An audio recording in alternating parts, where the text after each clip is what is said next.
All right, I think we're ready to go. So, we go with the next panel. And Jess Harity, please take it away. All right, thank you so much. Welcome back in, everybody. Hopefully you got a snack and some water and are ready for our panel on hot bean trends and new innovations in the space. My name is Jessica Hegarty. I have been involved with BeanCon for a few years now, and I want to share something with you all that maybe you don't know about me. I actually started as a mechanical engineer, and the appeal there was doing things that had never been done before. So I actually worked for a company called Harris Corporation in their space structures department. And one of my projects was working on a satellite reflector that stowed into something about 10 feet across for a rocket ship and unfurled into something the size of a football field. So you can imagine the challenges there, but that's something that I've definitely embraced. And the idea of paving new paths, doing things that have never been done before, has always been appealing to me, hence engineering. So when I transitioned to the food space about 10 years ago, it was that innovative spirit that I took with me. And I started off with Whole Foods Market, supporting some of their analytics teams, trying to understand why consumers make the decisions that they do. So what attributes is it? Okay, right now it's organic, and then a few years later it's non-GMO. All right, it's protein content. We need more protein in our foods. Let's call it out on packaging. Now it's gut health and fiber and these attributes. So following those has been part of my career. And since then, I have actually branched out of Whole Foods, helping support a number of brands elevate their products to make them healthier. And these have primarily been in the plant-based space. And I'll share with you all that number one in my bag of tricks is using beans and bean byproducts, number one. So you want to make something gluten-free so it'll appeal to a wider audience, beans is going to be the answer there. You want to elevate the nutritional profile and have more protein and fiber, beans again. You want to bring down your costs and reformulate to make something more sustainable. Beans is how. You want to create a product that, when consumed, actually makes your customer live longer. Beans are the answer. And so I'm so excited to talk to our panelists today who will be focusing and sharing what their companies are doing with innovation. And while there are some challenges still ahead in supporting these innovators, I'm really optimistic about what I see bubbling up. And so I'd like to introduce you to our panelists today. We have Berkeley Welsh, Manager of Innovation or Sustainability at Simple Mills. We have Mike Anderson, President of Anderson Northwest, which is a commodities trading company. We have Robert Loggins, who is Director of External Affairs and Community Relations at Bush Brothers. And then we have back on the stage with us, of course, Nick Buettner, who also wears the hat of VP of Product for Blue Zones. So with that, I'd like to kick it off to Berkeley. Here you go, take it away. Excellent. Thank you. Hi, everyone. Thank you for having me. I'm really excited to be here and talk a little bit more about Simple Mills and what we're doing with beans. So in case you're not familiar with Simple Mills, we are a food company focused really around nutrient-dense ingredients, whole foods. We have products in a variety of categories: crackers, cookies, baking mixes, and snack bars. And we believe that food has the power to transform the health of people and our planet. And our brand was founded just over 10 years ago now, with human health and nutrition really at its core. And just a few years ago, we actually evolved our mission to focus not only on that human health element, but also on the health of our planet as an equally important piece of why we exist. And so our updated mission is that we're revolutionizing the way food is made to nourish people and planet. And as a food company, we know that the ingredients that we source, that we use in our products, is really important to the impact that we have on the world. And so where that food is grown, who it's grown by, and how it's grown are what we focus on when it comes to our impact. And so we're thinking about sustainability in the context of the entire value chain, from seed all the way to shelf. So farmers who are growing those ingredients all the way to the consumers at the end of the day who are eating our products. And so we have a couple core commitments that outline kind of how we're going to be activating on our mission.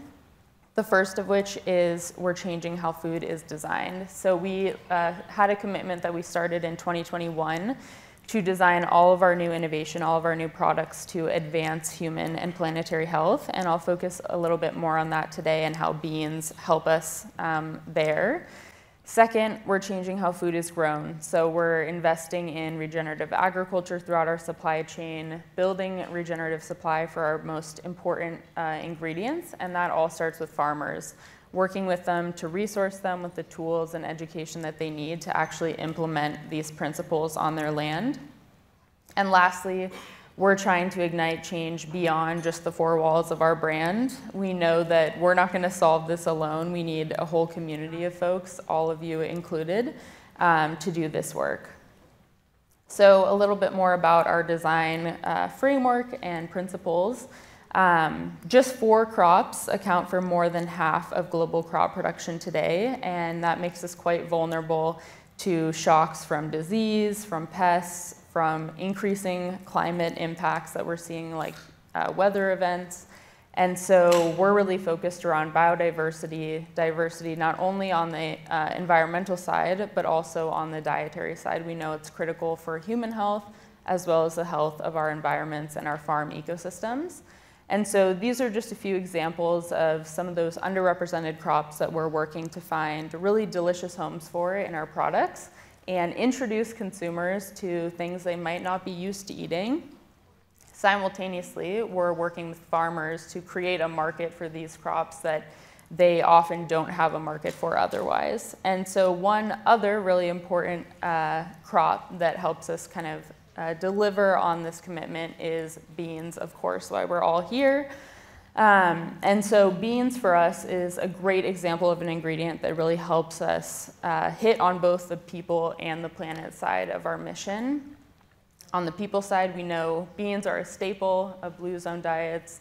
They are affordable. They bring really great sources of protein, fiber, micronutrients. They're very culturally important to a variety of cuisines.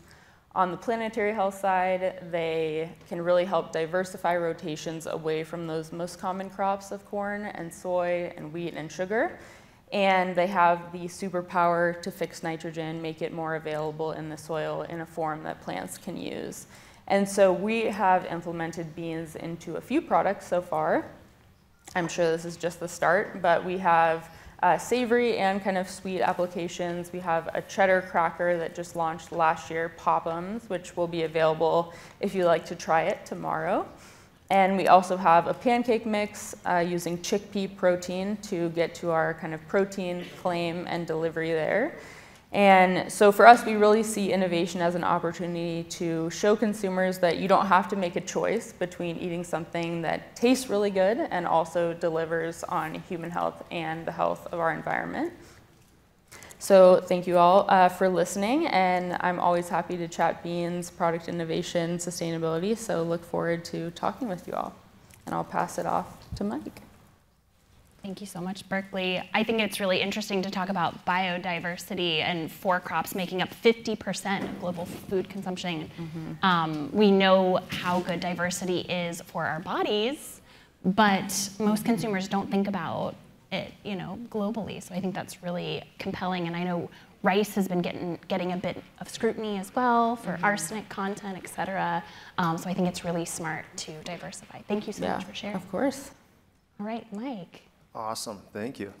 Mike Anderson, Anderson Northwest. I was here last year, so I'll do a quick update of where we started and where we're going.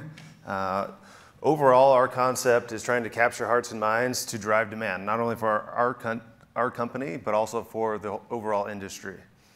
Our company owns a brand called 13 Foods. About 6-7 years ago, we introduced a frozen bean product to the retail space. So what we do is we take your dry beans, cook them just like you would in the kitchen, but at an industrial scale. To preserve them, we freeze them. As we were walking down through a retail store, looking how we could innovate and jump into this type of space, we'd walk down the canned aisle, and in the canned aisle you have all the beans, all the vegetables, all the fruit.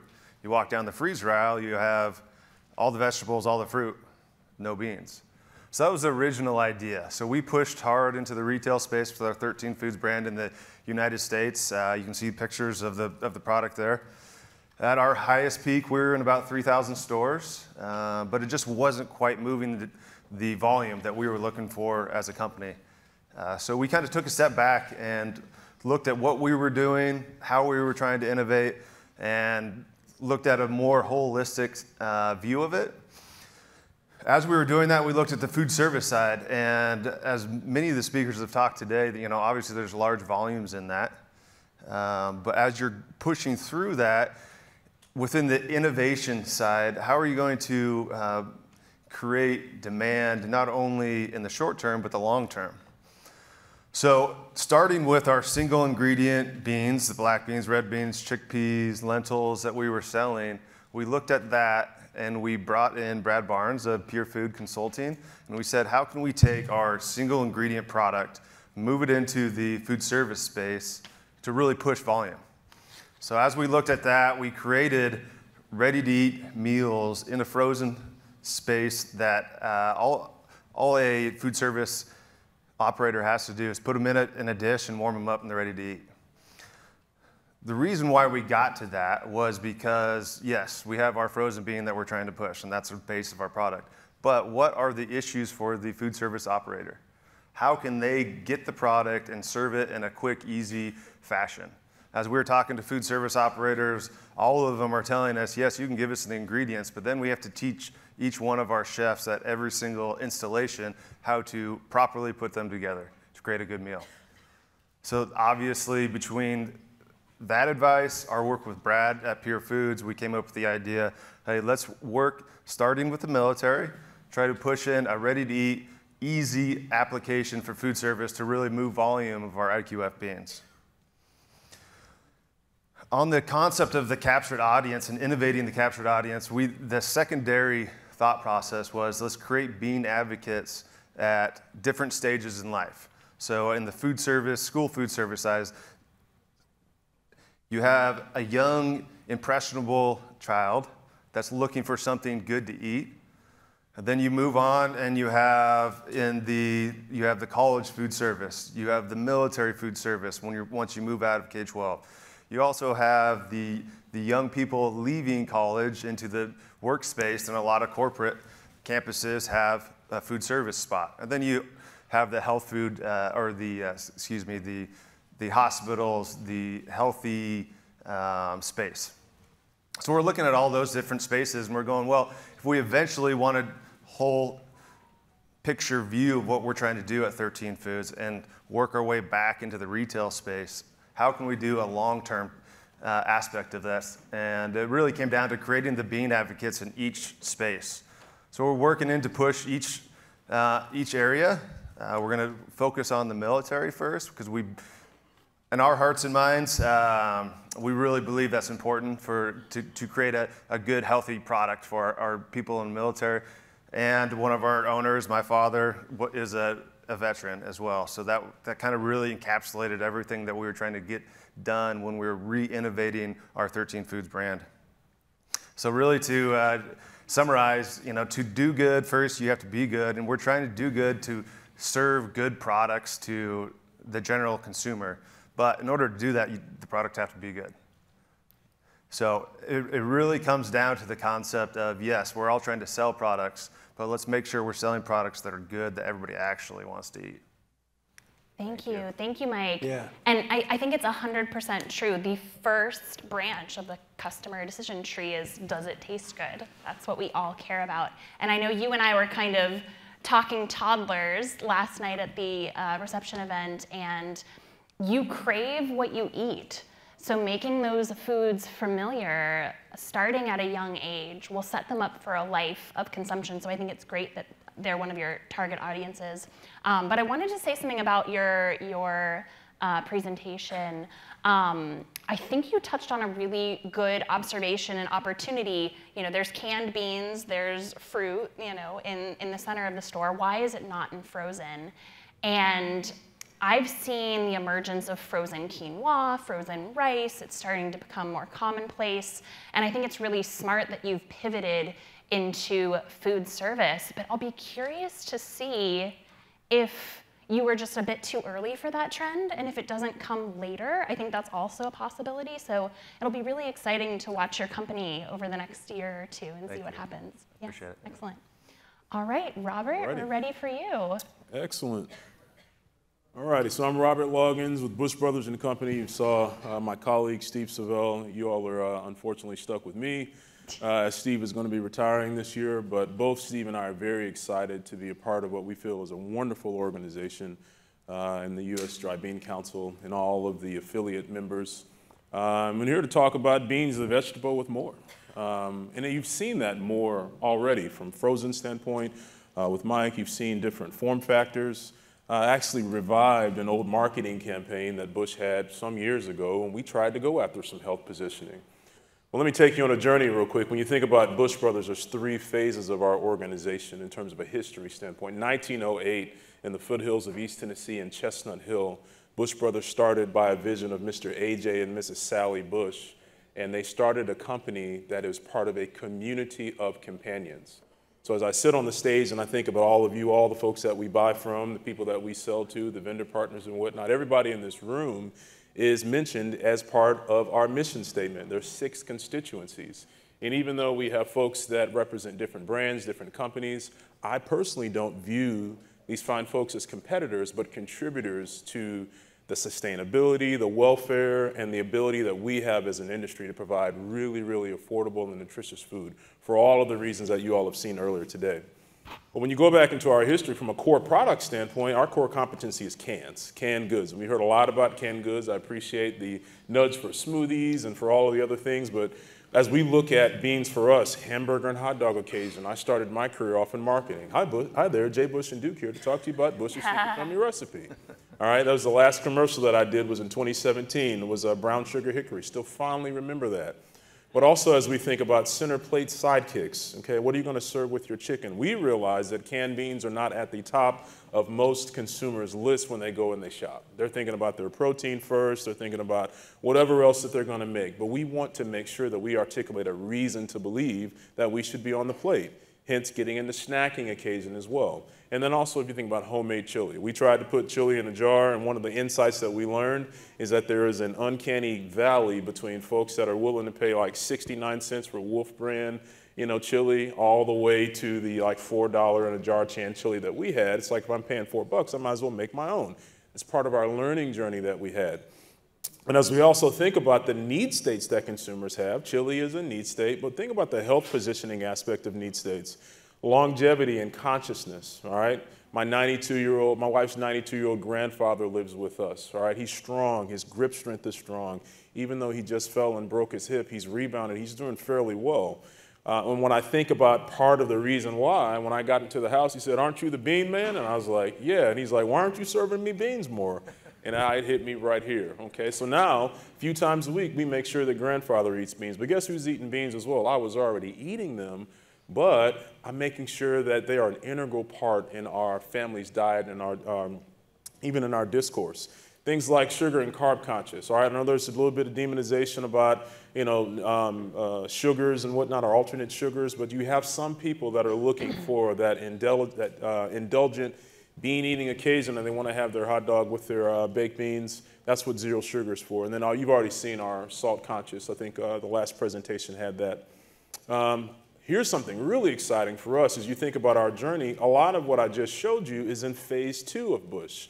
So if phase 1 was a vegetable canning company, we'd can anything: beans, greens, potatoes, tomatoes, dog food, spaghetti. If you could put it in a can, we probably tried. Phase 2 is really a baked bean company, and canning as our core competency. We're not abandoning cans. That's still, you know, 2 of our plants. High-speed can manufacturing is our present and is our future, but I'm really excited by understanding that to go into phase 3, to transition from being a canned bean company to a bean company. So as we look at being a bean company, the acquisition of Westbury Natural from Hain Celestial allows us to speak to consumers. I was just talking about Bush's Organic may not speak to the Whole Foods consumer. Hell, we may not even be able to get into Whole Foods with Bush's, but Westbury is there. And people trust Westbury. So what does it look like to have a Westbury Organic branded Blue Zones product versus Bush? These are the conversations that we're having. The black edamames, those are outside. Sarah Wallace is probably known by several folks in this room, especially in the innovation space. Was the founder of the Good Bean Company. Great experience there, and this is one of the projects that Sarah brought to us by way of the acquisition with black edamames. And then now we own the Benito's brand. So when I talk to my buddies of mine that I used to work at Frito-Lay, they're like, you guys are in chips now? And it's like, yeah, we're in chips. And it's like, beware, be conscious, because there's an opportunity for us to have snackable occasions to meet people at their point of need. And that's what we realize in this phase for Bush Brothers. What got us to where we are today, a privately held, sixth-generation, family-owned business who's still quality-obsessed, to get us into the future and to lift the industry and to do what Steve and Tim and others have talked about today. We do realize, again, we don't look at our friends as competitors. We're contributors in trying to make sure that we do our part to provide sustainable, I call it the bean abilities, and I'll close on this: availability, affordability, sustainability, and digestibility. And on the inside, I tell my SBPs profitability as well, because you got to have money too. There it is. So thank you all so much. Robert, thank you so much. That was, I loved hearing about your learning journeys, as you called them. I know that that's something every company faces. And what I love that you shared is, this idea of rising tides raising all ships. And I feel like over the years with BeanCon, you see 100% collaboration and no competitiveness. And that is the nature of this. We're all trying to get people to eat more beans. But there's one thing you touched on that I wanted to address, and that is, the interest of these acquisitions with companies like Westbury. I remember I was actually part of the team that was trying to get the Blue Zones, Bush's, bean toppers into Whole Foods as somebody who worked at Whole Foods with a mentor who was an executive of business development at Whole Foods, trying to get these into Whole Foods, but it just doesn't resonate with the customer. Category managers know that, and you found an alternative route through that acquisition that I think was really smart. So, like, there's more than one way to skin a cat. No, terrible analogy. There's more than one way to do anything, but I think that was really smart, so thank you so much for sharing. All right, and with that, Nick, we'd love to hear about Blue Zone's Kitchen. Yeah, people, I think, have always wanted to live longer, at the end of the day, and if you look at people have always, Ponce de Leon is a perfect example, right? I mean, it's not a new concept around how do we eat to live longer, happier lives. But what we focus on today is supplements. I have a friend who focuses on stem cell, where he extracts stem cells and re-injects them into his knees. You have regenerative medicine. You have organ transplants. You have genetics, all of that other stuff. And again, I'll skip through this really fast, but in the Blue Zone communities around the world, they were environments that were set up that just made that healthy choice easier. So why, when you look at America, are we so unhealthy? When we look at our diet in America, it tends to be our caloric intake is through the roof, in part because you're eating foods that are addictive. You're eating foods that are ultra processed and not very good for you. And even there's conversations around some of the alternative supplements that are put out and those ultra processed foods that aren't as good for you. So when we look at Blue Zones, if you look at me, what I think about when we think about how do we help get Americans to eat healthy is three things.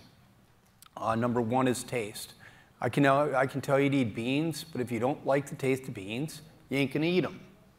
So how do you make them taste good? The second thing is they understand the nutrition and the nutritional value of the foods that you eat. Right now, younger people than me, and even people my age, are more and more health conscious. They understand the impact of foods on their diet and on their health. And how do we share and educate people around the nutritional value? And lastly, it has to be convenient. We live busy lives. We're working hard. We come home. We have to take our kids to soccer or take our kids wherever we want. We don't have time to sit and cook healthy meals like our ancestors did. And that's just what we're seeing in America today, for the most part.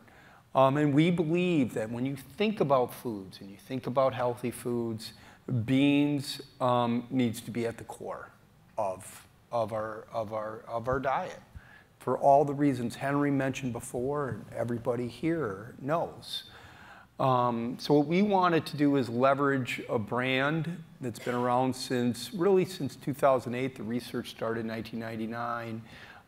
Really good promotion by my brother Dan around cookbooks and New York Times bestselling, billions of media impressions, a Netflix special that have come out to really, again, leverage to try to see if we can help Americans eat better.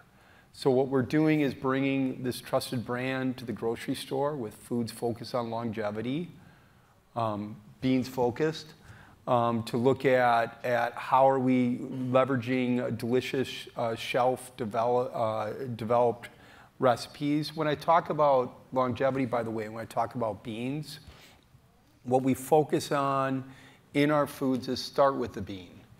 It's incredibly cultural around the world. In Japan, it was edamame.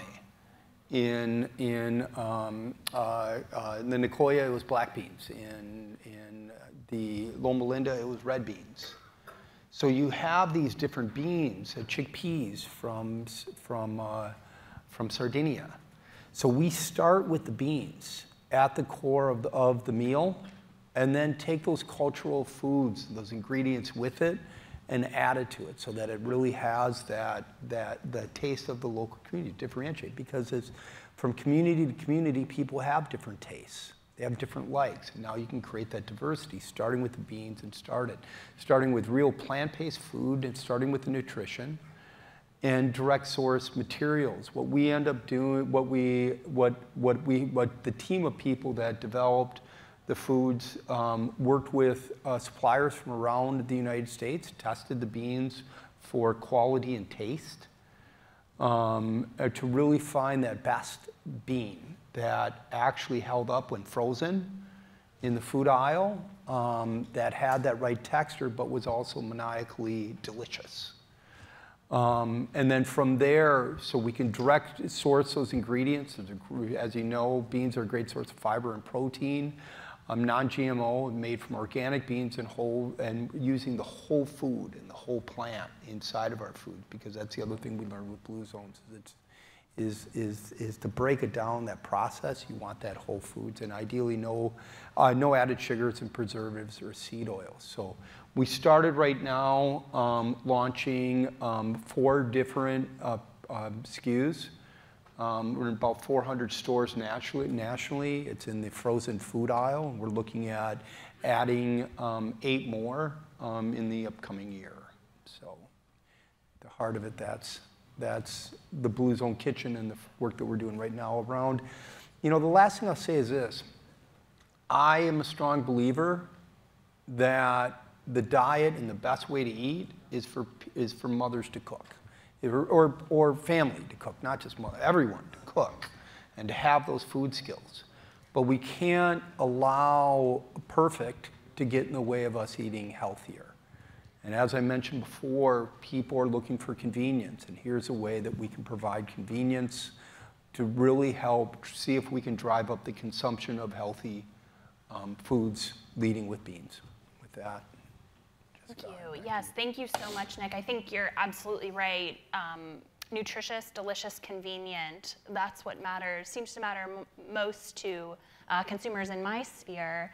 And the innovation that I want to call everyone's attention to here, the idea that you are the only brand focused on longevity and talking about that attribute, I think is really powerful. And I was racking my brain trying to think of another brand that did something like this, and what came to mind is, you know, collagen is something that kind of popped about 5 years ago, right? So it's supposed to be anti-wrinkle, and it's in everything from beverages to purely Elizabeth granola to you know, protein powders and things like that. But that's, you know, superficial, if anything. It's not extending the trajectory of your life and setting back that biological clock. Do you want to talk about that a little bit? Biological clock versus... Yeah, I mean, at the end of the day, like I mentioned before, we have all these, everybody wants that silver bullet, that cheat, you know, when it comes to our health, that really easy thing that you can do and all of a sudden you're going to live forever. But the reality is it is a complex recipe, a recipe that, again, has to do with how we move, it has to do with our minds, it has to do with how we come together as a community, it has to do with our diet. And the value of that diet stuff, tied to our biological age, is reducing inflammation when it comes to our disease. When you look at meat, the carcinogens in it, when you eat too much, actually does impact inflammation. It starts actually impacting disease, and a lot of different disease. Michael Greger wrote a book on it that really gets into the science of all the different things that ail us. So if we can look at plant-based, if we can look at beans, we can actually reduce our biological clock in some ways, and to add more good years of life, reduce those years that you have with pain and the years that you have with people taking care of you. Yeah, well, I want to challenge one of the things that you said, actually. Uh-oh. I think we're all searching, you know, consumers are searching for that silver bullet. Yeah. But I saw something in your presentation that you gave earlier. There was a tagline. It was risk of reduction of death by 8% per 20 grams of daily consumption of beans. Risk of reduction of death by 8% for what, like 2 tablespoons of dry beans? That's pretty compelling numbers. If I ever saw them. So I think drawing attention to sound bites like that are just so powerful. And I know we want to open this up and invite some questions from the audience. But there's one question I had for you, and that is, can you tell me what's the suggested retail price for those 4 SKUs that you're launching now? It's a good question, and I should know it off the top of my head. Unfortunately, I don't. When you look at it, though, compared to some of the foods that you have, it's higher. It is more of a luxury. It's kind of in that luxury brand. I believe it's around $7. Okay. For the product, and part of that is again driven by how we're sourcing the foods and how that's all coming together. Well, let me tell you, I'm actually really happy to hear that. Yeah. So I did pricing analytics at Whole Foods Market, and I'll be the first to tell you that price communicates value. And I have no doubt that you're using high quality ingredients, and I know cold chain is a tough channel to be in. You're laughing, you know, yeah. But I love seeing brands that are stepping into that premium space, and I'm so happy to see, you know, Amelia earlier talking about Bold Bean Company, and you now talking about Blue Zone's Kitchen. I love seeing brands showing consumers that beans can be center of plate, main star, and so there's such a huge opportunity in premium positioning for beans and bean products, and I love that you're paving that path. Thank you so much. Well, and I think there has to be balance in it as well. And I'm just speaking again holistically, even with my Blue Zone hat off, is there is a market like you're saying, but I think more importantly, when you go into some of the communities of need around the United States, beans is a wonderful solution. It's cheap, it's easy, and it can be aligned to their diet to actually give more good years for everyone, so that there's different market spaces just like everyone else. And I think it's important to be able to look at that and make sure that we're reaching all of those market spaces. Absolutely, absolutely. Did you have a comment? Yeah, Yes. can I speak to that? So, as a classic example, we had the Tennessee State Health Department commissioner and his team a couple weeks ago, and the idea was sparked by, hey, one of the local counties wants to become a blue zone, one of the first in the state of Tennessee. So Nick's brother, Dan, was on the line, had all of the stakeholder conversation was to be had in vetting that. But it was really unique to have a conversation around how do you be aspirational, okay, but also how do you then inspire folks as well and kind of meet them at their point of need. So that's why I like, we're all contributors, not really competitors, because there's a space and a place for all of us Because when I sit at a table in a marketing meeting and a discussion, I remember my grandmother who had 7 children on both sides of the family. And I know what it's like. And I had a conversation with Paul about this, about eating something that kept you during a time of poverty. Now, both my parents have their PhDs. Life has been pretty good for me and my family, and I can eat beans whenever I want to, and even if I don't want to. But the reality of it is health is becoming a luxury item in a lot of ways. And as a consumer brands company, it is very important for us to make sure that we do our part to appeal to the continuum of folks that are the least of us, but also the folks that have as much money as possible. And that's why it's unique to have these types of conversations and partnerships. Well said. Yeah, the idea of health as a luxury or something that only a certain demographic can afford, I think is really sad. And I think, yeah, that's a great thing to call attention to. So with that, we have a few minutes left. I'd love to open it up. Does anybody have any burning questions for our panel? I'll look for some hands going up. All right, while we wait for some questions to stir, I know in the past we've talked about the challenges of being a brand and being an innovation-driving brand. Does anybody have a quick soundbite or story to share that might be helpful for somebody interested in starting a brand or jumping in with one of these companies? Yeah, I'll jump in on that one. Going into the retail space like we did 7, 8 years ago and what you're doing now, a good thing to realize when you're going into a good piece of advice I would give somebody that's getting into it is knowing when you go in there, there's only a certain amount of space. So if you take a space with 1 SKU or 4 SKUs, you're taking that space away from somebody else. So it's a hyper-competitive industry to get into. Not saying not to do it, but it's just a hyper-competitive, and realize that when you're going in and talking to the retail buyers, realize the position you're putting them in. If they're gonna choose you, that means they're discontinuing somebody else. So, I mean, it's just a good piece of knowledge to have when you get into it. Totally, that's a great frame of reference. Being able to speak to why you're better, being able to speak to why you're differentiated, how you're differentiated, I think is something that category managers really care about. And at Whole Foods, I heard time and time again, driving incremental growth into that category. How is your product going to draw new customers into that product category? I think that's something that you may want to include in a sales presentation. Yeah. Definitely. Any other comments on that or words of wisdom from the team? I guess I can add on the kind of new ingredient front.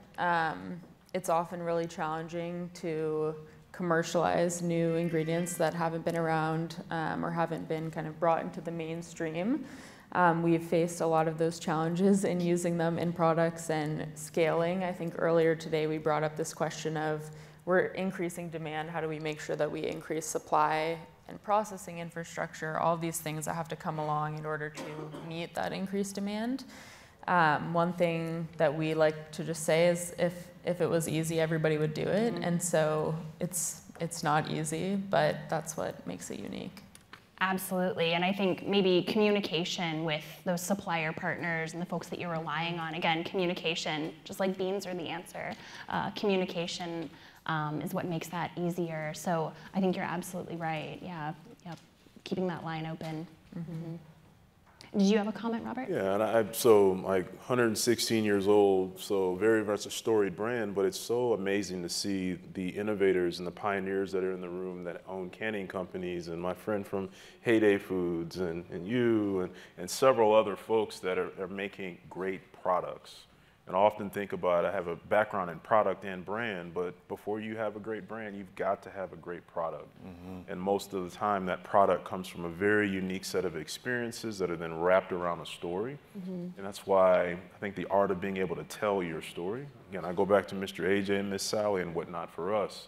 And as a mature brand, never forgetting that, because oftentimes, where do we have permission to be in Whole Foods as Bush Brothers? Mm-hmm. It makes sense as a financial exercise, mm-hmm. but when you mesh the story of Bush and the story of Whole Foods, that doesn't make sense. Yeah. So as I think about the importance of story, the importance of passion, and just the brilliance that I see in this room, it's very encouraging as a can manufacturer, but also as a food company as well. Excellent, excellent. Well, and I'd like to just add to that, what I see brands do time and time and again that I think Bush Brothers has done really well is you're not at the mercy of adapting to a retailer or, you know, a customer. You are who you are. You don't need to be everything to everybody. And I think there's a temptation with a lot of emerging brands to innovate. We all love to innovate. We all love good ideas. We all have good ideas. But sometimes it can spread you thin and take away from the core product that you're offering. And I think Bush is such a great example. You are the industry leader across multiple channels. And then you bring in this innovation with acquisitions. I think it's an incredible way to do it. One question, quick questions? We can wrap things up. All right, well, I just wanted to close with, you know, I think from my purview, I can't think of a better single ingredient for product innovation than beans and bean byproducts. So as I said, I'm really excited to see what emerges over the next year, 2 years, 3 years, 5 years, 10 years. And I want to just offer up a special thanks to our incredible panel. Thank you all so much for your contributions.